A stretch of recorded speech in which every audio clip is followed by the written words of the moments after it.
Salut à tous les amis, j'espère que vous allez bien. Vidéo du vendredi, vous êtes certainement dans les préparatifs du jour de l'an. Il est mort de rire l'autre derrière. Bon les amis, la vidéo tant attendue, mais il va falloir attendre un petit peu avant que je vous donne le nom de l'escroc qui m'a baisé. Mais avant toute chose, le point sur le stock, les entrées, les sorties. On va monter au garage, au bureau et je vais répondre aux commentaires parce qu'il y a beaucoup de gens qui se croient plus intelligents, plus malins. On va monter au bureau, on va répondre. Je vais apporter quelques réponses aux commentaires. N'y voyez pas là des justifications, mais simplement des moyens pour vous montrer à quel point vous êtes bêtes, ceux qui commentent et ceux qui pensent être plus intelligents que moi en disant oui, mais t'essayes pas les voitures avant de les vendre, et si, et ça, mais ton business, t'as que des conneries, tu devrais arrêter. Look. Voilà le business s'il marche pas. Hein, bon bref, petit point les amis, regarde, filme-moi cette 208. Là, il y a des gens qui vont dire waouh, il est prétentieux, il est hautain. Il y a même des mecs qui ont dit ouais, Benjamin, il marche, il a une démarche de mec trop fier de lui. Je suis fier, frère, je suis content, je suis heureux d'être moi, je suis heureux d'être dans ma structure. Donc oui, je marche la tête haute. Pas Marie, il ne manquerait plus que je m'incline dans ma structure. T'es fou, toi. Donc bref, 208, c'est la vente Transac Auto de la journée. On a aussi vendu un beau X3 qui est parti sur Marseille à des gens très gentils. Donc Transac, ça tourne bien. Petit point sur le stock Gabriel. Polo GT, tout ça, on avait montré, je crois. Bon, ça sert à rien de trop parce que je crois qu'on n'avait pas. Il n'y a pas eu beaucoup de nouvelles entrées depuis. Hein. Mais ah si, cette M3. Cette M3 F80.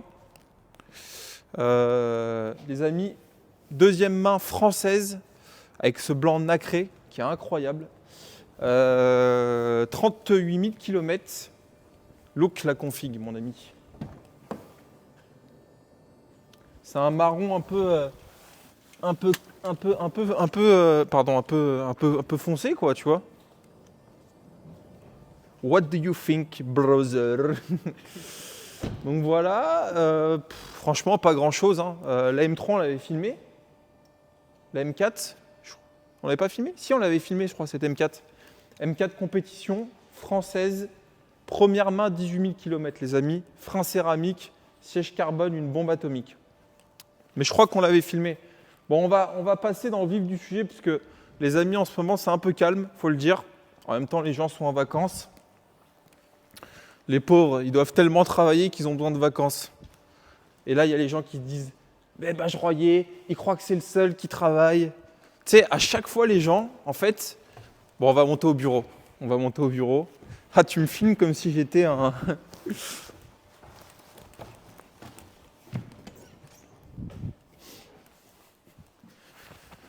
Ah là. Assis-toi donc, mon ami. On va se mettre à l'aise. Je garde mon manteau parce que, les amis, pour que ça porte mon micro. Les amis, avant toute chose, ne voyez vraiment pas cette vidéo comme un... Parce que là, je vais répondre à certains commentaires. Et comme à chaque fois que je réponds à des commentaires, il y a des gens qui répondent « Mais Benjamin, te justifie pas ». En fait, je ne vais pas me justifier, les amis. Comme je vous dis, c'est très prétentieux ce que je vais dire, mais dans la vie, il y a deux types de personnes.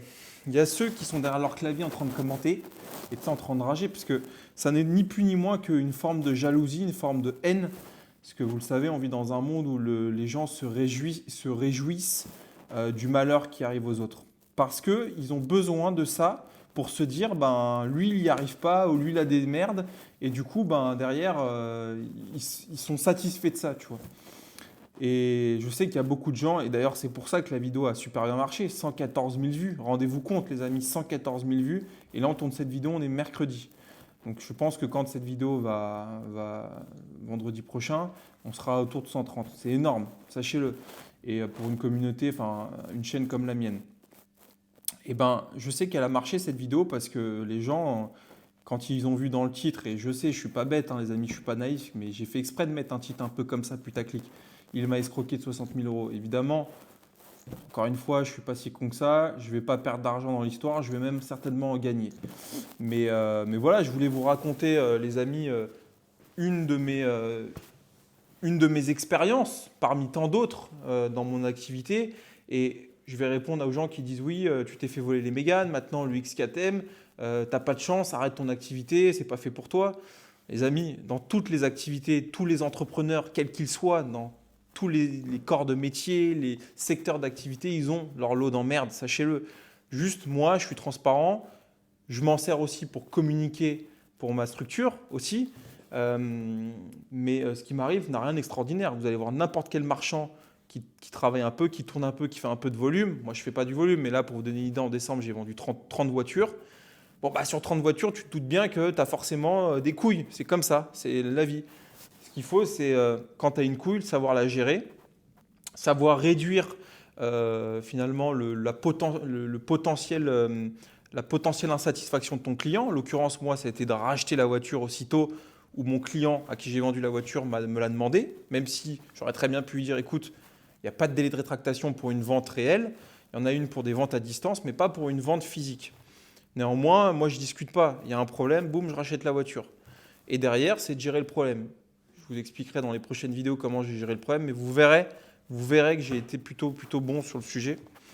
C'est pour ça que je ne m'en fais pas. Maintenant, je le dis, les amis, sans me vanter, je pense que vu la taille de ma structure et vu les fonds qu'il y a sur ma structure en fonds propres, je pense qu'on est sur une rentabilité exceptionnelle, sachez-le.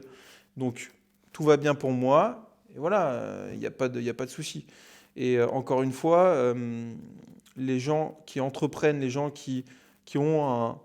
J'aime pas ce mot-là parce que ça fait trop le mec qui fait les conférences, mais les gens qui ont un mindset, un état d'esprit de gagnant, ils n'ont pas le temps d'aller sur YouTube, d'écrire des trucs sous des pseudonymes, Je vous le dis, pour moi, vous êtes des merdes en fait. J'avais fait une petite comparaison là-dessus sur Instagram. D'ailleurs, suivez-moi sur Instagram, les amis.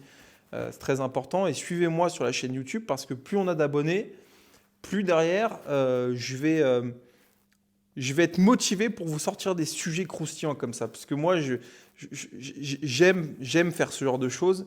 J'aime la transparence. Et moi, je parle de choses sans filtre. Qu'est-ce que je voulais dire? Oui, j'avais fait cette petite comparaison sur Instagram. Moi, les gens qui commentent sur YouTube, etc., vous êtes comme les arbres quand je roule. C'est-à-dire qu'il y a des arbres, on sait qu'ils sont là, mais on ne les regarde pas, on s'en bat les couilles, tu vois. Au mieux, qu'est-ce qu'on fait? On va s'arrêter, on va lui pisser dessus parce qu'on a envie de se vider la vessie. Bah pour moi, vous êtes ça, vous êtes des arbres. C'est-à-dire que faites partie du paysage, mais vous êtes... tu vois, comme un phasme. Tu vois ce que c'est un phasme? C'est ces insectes, regarde, je vais te montrer. Attends, je vais montrer ce que c'est un phasme. Je vais leur montrer à quoi ils me font penser. Voilà. Pour moi, vous êtes ça, un phasme. Ça veut dire un insecte dont la particularité, c'est de ressembler à rien et à tout. Tu vois, genre de se fondre dans le paysage, une brindille finalement, un brin d'herbe. Bah, vous êtes ça pour moi. Donc c'est une autre façon de vous dire que vous êtes des merdes à mes yeux. Vraiment, sachez-le les amis. Bon, avant de vous parler du sujet qui fera référence au titre de la vidéo, je ne l'ai pas encore, mais comptez sur moi pour mettre un titre qui va bien. Je vais répondre quand même aux commentaires, parce que ça c'est quand même intéressant. Aux commentaires que vous m'avez laissés. Alors oui, autre point les amis, sachez un truc, c'est que dans le lot de commentaires que je reçois, les commentaires qui insultent, qui sont méprisants, etc., je les supprime. Vraiment, je vous en supplie, ceux qui ont l'intention de le faire, ne le mettez pas parce que je vais les supprimer. Vous perdrez votre temps.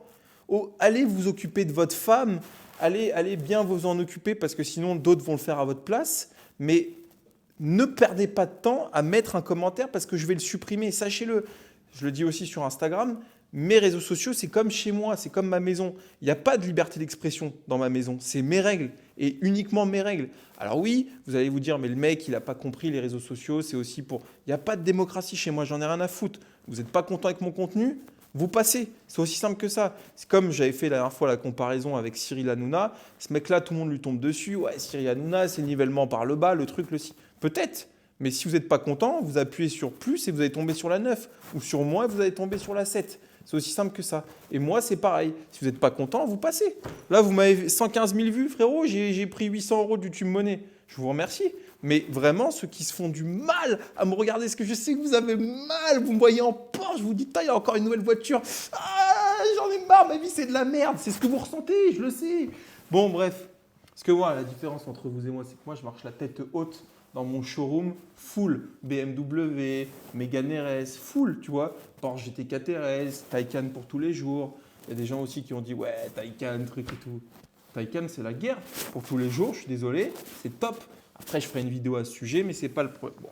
On va prendre les commentaires et je vais y répondre petit à petit. Enfin, petit à petit. Je vais répondre à quelques commentaires parce que c'est intéressant aussi d'interagir vis-à-vis de ça. Donc, alors, il y a pas mal de commentaires déjà qui disent oui, n'affiche pas la personne parce qu'il pourrait se retourner contre toi et derrière, tu pourrais avoir des soucis. Les amis, on vit dans un monde, c'est triste que je veux dire, je suis le premier qui suis attristé avec ça, mais on vit dans un monde où je me suis fait voler 3 Mégane RS, 120 000 euros. D'ailleurs, pour ceux qui ne savent pas cette histoire-là, dans mes vidéos, il y a à peu près 2 mois, j'ai fait une vidéo où j'avais expliqué avec Jeff encore qu'on s'était fait voler 3 Mégane RS, j'avais expliqué les circonstances. Tout. Les amis, les caisses, elles ont roulé pendant une semaine autour de mon local. Les abonnés m'appelaient en me disant « Benjamin, il y a ta Mégane RS en face de toi, de moi. » Genre à côté, tu vois, on sait qui c'est. Tu vois, il n'y a pas de doute, les gendarmes savent qui c'est, mais ils n'ont rien fait. Tu vois. Alors qu'est-ce que tu veux qu'un pauvre mec, un enculé qui m'a escroqué, aille porter plainte Benjamin Royer m'a cité sur une de ses vidéos. Qu'est-ce que je risque? Rien. Donc j'en ai rien à foutre, sachez-le. Dans ce monde-là, malheureusement, il n'y a pas ou très peu de justice. Mais j'en suis le premier qui suis attristé par ça. Mais moi, de mon expérience, parce que moi, j'ai fait beaucoup de commerce dans ma vie, j'ai fait beaucoup de choses, même si j'ai que 29 ans. J'ai eu plein de moments, plein d'escroqueries comme l'UQATM, ça m'est arrivé parce que voilà, j'ai été amené à faire des affaires, etc. Et jamais de la vie, une fois dans ma vie, j'ai obtenu réparation. Pourtant, j'ai porté plainte des tonnes de fois. Donc sachez les amis, c'est que je ne crains pas du tout les moindres représailles, que ce soit judiciaires et les représailles même physiques par cette personne-là. J'ai absolument pas peur. Sachez que mon adresse, elle est là, vous pouvez venir. Et que s'il a un problème, il vient me voir, mais malheureusement, il va mal être reçu. Bon, alors, donc ça, c'est la première réponse que beaucoup de gens m'ont dit. Oui, ne fais pas ça, fais-toi conseiller avant de, tu vois. Voilà, j'ai pas besoin de conseils. Bon, bref. Alors, qu'est-ce qu'il y a d'autre? C'est du direct, les amis. Voilà, alors, il y a beaucoup de commentaires, je voulais y répondre, qui m'ont dit dis donc, ça donne pas confiance d'acheter chez toi, t'essayes pas les voitures avant de les vendre, etc. Les amis, sachez-le. Par jour, je dirais que je récupère à peu près 1 à 2 voitures par jour que ce soit en dépôt-vente ou pour un stock. Mais il n'y a pas de différence entre chez moi le dépôt-vente et le stock, puisque dans tous les cas, moi, j'achète la voiture et je la vends. Sachez les amis que si je m'amusais à faire plusieurs centaines de kilomètres avec les dépôts-ventes et mes stocks, je ne ferais que rouler avec mes voitures toute la journée. Sachez aussi que si je m'amusais à prendre toutes les voitures et que je les emmenais chez le garagiste pour les faire checker, je passerais ma vie à emmener toutes mes voitures chez le garagiste pour les faire checker. Comment ça se passe quand je prends une voiture en dépôt-vente? Je vérifie que la voiture a été suivie, je fais un Histovec, je fais un quart vertical, je vérifie que la voiture est clean sur le papier. Ensuite, je la regarde visuellement, je soulève le capot, voilà. Mais je ne peux en aucun cas m'amuser à faire des centaines de kilomètres avec une voiture en me disant « Oh c'est bon, elle est clean, je la mets en dépôt-vente, je peux la proposer à la vente ». Je ne peux pas m'amuser à emmener toutes les bagnoles que j'ai chez le garagiste pour les faire expertiser. De toute façon, sachez un truc les amis, c'est que ceux qui me disent ça, c'est qu'ils n'ont aucune expérience dans l'automobile, dans l'achat et dans la revente. Ce n'est pas comme ça que ça se passe malheureusement, vous avez tort. Enfin, vous avez tort, vous n'êtes pas censé le savoir, mais là, je vous explique gentiment. J'ai roulé avec cette voiture, pour tout vous dire, et je n'ai pas décelé de problème avec le pont. Maintenant, il est vrai que quand tu la mets sur un pont élévateur et que tu regardes, etc., il y a un peu de jeu. Donc voilà, mais ça, je n'aurais pas pu le savoir, autre qu'en la mettant sur un pont élévateur et en touchant les trucs. Malheureusement, même au contrôle technique, ils m'ont dit, il n'y a pas de souci, tout va bien. Donc, derrière, si vous voulez, vous êtes nombreux à m'avoir dit ça. Sachez que, encore une fois, je le dis, ceux qui disent ouais, ça ne rassure pas d'acheter des voitures chez toi, je vous le dis les amis, trouvez un seul marchand en France qui aurait fait ce que j'ai fait moi en vous disant, viens, le mec, il m'avait appelé, je crois, le jeudi à 22 heures. Le vendredi, il m'a ramené la voiture à midi, il avait ses sous sur le compte. Trouvez un seul marchand aussi réglo que moi. Il n'y en a pas, je vous le dis, il n'y en a pas.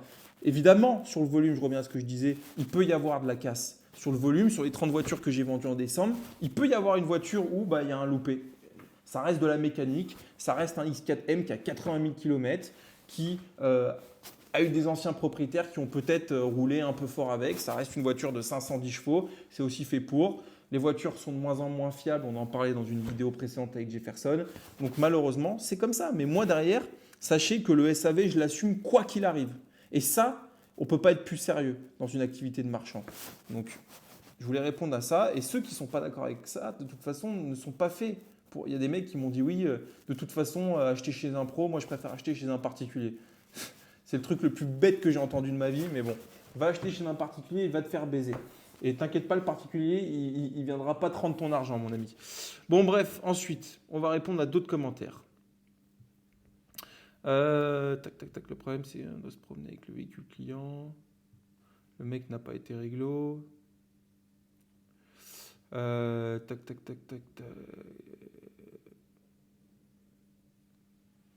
Alors, qu'est-ce qu'il y a d'autre?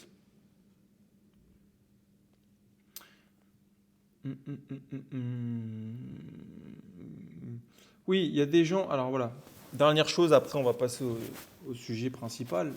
On va divulguer l'identité de l'escroc. Il y a des gens qui m'ont dit pourquoi tu ne fais pas juste l'intermédiaire, c'est-à-dire que tu touches une commission et la cession se fait entre le vendeur et l'acheteur. En fait, ça n'aurait rien changé, les amis, sachez-le, dans ce cas précis. Je vais m'expliquer, mais je vais aussi vous expliquer que ce que vous me proposez de faire, je le fais avec cette enseigne, Transac Auto. C'est le principe. En revanche, avec la personne avec qui... Alors, je vais expliquer pourquoi je ne fais pas ça avec Gabriel Consulting. C'est très simple. C'est que, en fait, moi, quand je vends un véhicule, qui soit en dépôt-vente ou en stock, je suis l'interlocuteur auprès de l'acheteur, du potentiel acheteur. Moi, mon service, c'est de dire à mon acheteur, je te garantis la voiture, tu as la même qualité de service, de SAV, que si c'était ma voiture à moi. En fait, le mec, j'ai même pas besoin de lui dire que c'est un dépôt-vente ou un stock, puisqu'en aucun cas, lui, il voit le vendeur. Et en fait, ça me permet quoi dans ce cas précis d'ailleurs, et on en a l'illustration, c'est que si j'avais été juste l'intermédiaire, le mec serait venu chez moi, j'aurais touché ma commission, mais le gars derrière, il se serait retourné auprès du vendeur et au final, il se serait dit, en fait, je suis chez Gabriel Consulting, mais j'ai acheté une caisse avec un pont qui a du jeu, je me fais pas rembourser parce que le vendeur, il n'aurait pas remboursé puisqu'il m'a pas remboursé moi. Et au final, ça aurait dévalorisé ma société. Je ne veux pas faire ça. C'est pour ça que moi, derrière, je tiens à acheter les véhicules, les revendre et offrir cette même qualité de service sur cette typologie de véhicule. En revanche, je crois vraiment à ce concept d'intermédiaire, notamment avec Transac Auto, parce que effectivement, sur du généraliste, l'acheteur, il est peut-être moins à l'écoute, en tout cas, il est peut-être moins à la recherche d'une qualité de service, même si ça n'empêche pas qu'on offre une qualité de service, mais d'un SAV aussi pointilleux et minutieux que ce que je peux offrir à Gabriel Consulting. D'où le fait qu'intermédiaire, ça se justifie puisque ces gens recherchent plutôt un prix. Et donc, en étant intermédiaire, nous, on est capable de proposer un véhicule de bonne qualité, on se positionne en tant qu'intermédiaire, on vend une garantie et tout le monde est content. Avec Gabriel Consulting, c'est un peu différent. C'est que moi, comme je vends une typologie de véhicule assez spécifique, assez haut de gamme, les gens sont finalement à la recherche d'un service bien défini que je peux offrir qu'en achetant le véhicule. Si je me positionnais qu'en intermédiaire, finalement, à chaque fois, je rabattrais l'acheteur auprès du vendeur et moi, j'aurais été là que pour prendre une commission. Et ce n'est pas comme ça que je l'entends. En tout cas, pas pour cette typologie de véhicule et cette structure-là. Et je ferai une parenthèse, dans le cas du X4M, intermédiaire ou vendeur, ça n'aurait rien changé puisque le mec qui me l'a vendu, qui me l'a acheté, il serait venu dans tous les cas devant chez moi en me disant « rends-moi mon oseille ». Que je sois intermédiaire ou pas, je vous le dis. Je ne vais pas vous faire de schéma, mais en gros, c'est ça. Donc voilà, je voulais répondre à ça. Bon, j'ai répondu à peu près aux trois principales questions à travers ça pour vous expliquer. On ne peut pas, encore une fois, sachez-le, sur le volume, il y a forcément de la casse. Ceux qui veulent se lancer dans l'auto, je le dis souvent, vous aurez des emmerdes. Et encore plus dans l'auto que dans d'autres business, parce que l'automobile, malheureusement, vous vendez des voitures d'occasion qui ont roulé. Et d'ailleurs, même neuf, une voiture, c'est pas fiable. Alors imaginez une voiture d'occasion qui a eu plusieurs propriétaires. Alors l'idée, c'est de réduire ce risque en achetant des voitures de bonne qualité. Le XKTM, c'est une voiture française, 2 ou 3 propriétaires, jamais accidenté, historique full BM. Et d'ailleurs, je ferai une prochaine vidéo, mais c'est pour ça que je m'en sors plutôt bien. C'est que derrière, l'histoire, elle ne va pas me coûter si cher. Mais on ne peut pas malheureusement vendre que des voitures qui n'auront jamais de problème, sachez-le. Et quand il y en a un, bah, on assume. En l'occurrence, je venais de la vendre, le mec m'a appelé 2 jours après, j'ai pas le choix, je la rachète. Fin de l'histoire, le mec est content, il n'est pas insatisfait. Moi, je récupère une voiture, je me démerde. Alors oui, je me cloque une caisse à 60 000 que je n'ai pas prévu d'immobiliser dans mon stock, mais c'est la vie, les amis. Et dans la vie, sachez que ce soit dans le business, dans le côté perso, dans plein d'autres choses, vous êtes amené à avoir des emmerdes et il faut faire avec. C'est comme ça. Putain, si tu veux pas d'emmerde, bah, tu fais rien. Voilà, c'est comme ça. Mais derrière, qui dit prise de risque emmerde, dit derrière bah, possibilité que bah, tu gagnes de l'argent en fait. C'est ça le truc. Et prochaine vidéo, je vous dirai un peu comment je m'en suis sorti avec ce X4. Vous allez être assez étonné. D'autant plus étonné que je me dis que c'est complètement con que ce mec-là ait réagi, réagit de la sorte, parce que ça aurait pu très bien se résoudre pour lui et pour moi. Mais bon, malheureusement, on en arrive là. En tout cas, c'est la fin de cette vidéo, les amis. Combien de temps ça fait là?